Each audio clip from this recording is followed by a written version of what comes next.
Dalam nama Bapa dan Putra dan Roh Kudus, amin. Bu Bapak, saudara terkasih, kaum muda adik-adik, salam berkat, penuh semangat, berkah dalam. Kembali kita berjumpa dalam renungan harian. Hari ini Jumat 4 Agustus 2023. Pesta wajib Santo Yohanes Maria Vianney Imam.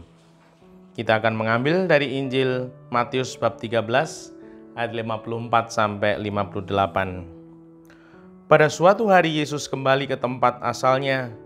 Di sana ia mengajar orang di rumah ibadat mereka. Orang-orang takjub dan berkata, "Dari mana diperolehnya hikmat itu? Bukankah dia itu anak tukang kayu?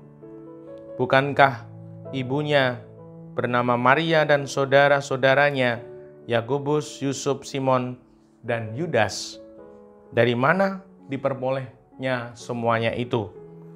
Lalu mereka kecewa dan menolak dia. Maka Yesus berkata kepada mereka, "Seorang nabi dihormati di mana-mana kecuali di tempat asalnya sendiri dan di rumahnya." Karena ketidakpercayaan mereka itu, maka Yesus tidak mengerjakan banyak mujizat di situ. Demikianlah Injil Tuhan, terpujilah Kristus.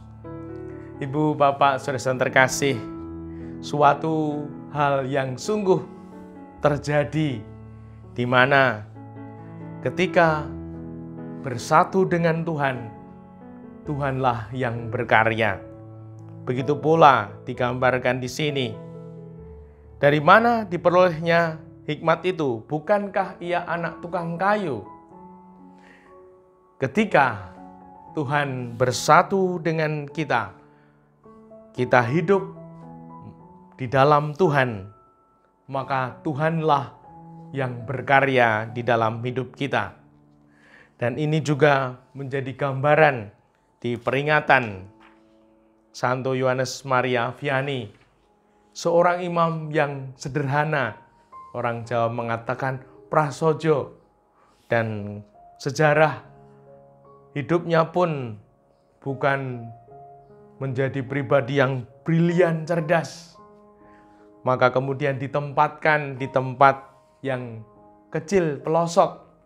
Namun Tuhan yang berkarya dalam dirinya, Tuhan yang dimuliakan olehnya, memakai dia di mana orang banyak, bahkan yang sungguh jauh dari Tuhan, digambarkan banyak orang berdosa datang kepadanya dan mengalami pertobatan, mengalami kebaharuan, terlebih dengan apa yang sungguh diwujudkan oleh Santo Yohanes Maria Vianney, memberikan pelayanan sakramen tobat, di mana di situ orang yang terjerat oleh roh jahat, oleh dosa, dibebaskan, dibaharui, dan hidupnya sungguh ketika bersatu bersama Tuhan lagi, mengalami sukacita, kebahagiaan yang sejati.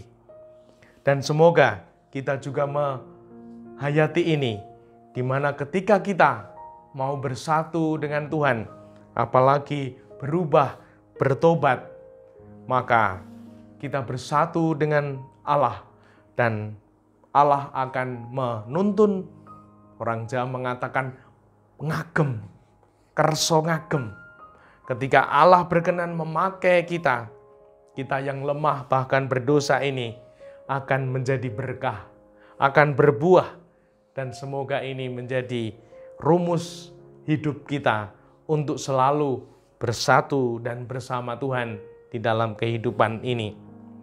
Dan sungguh ketika Tuhan berkehendak, Allah berkehendak, kita yang kecil lemah berdosa ini bisa menjadi sesuatu, bisa menjadi bercahaya, bisa bersinar, karena sungguh bagi Allah segalanya mungkin. Bagi Allah tidak ada yang mustahil. Dan ketika Tuhan berkehendak, maka semuanya akan terjadi. Dimuliakanlah Tuhan kini dan sepanjang masa. Salam berkat, penuh semangat, berkah dalam. Nama Bapa, Putra, dan Roh Kudus. Amin.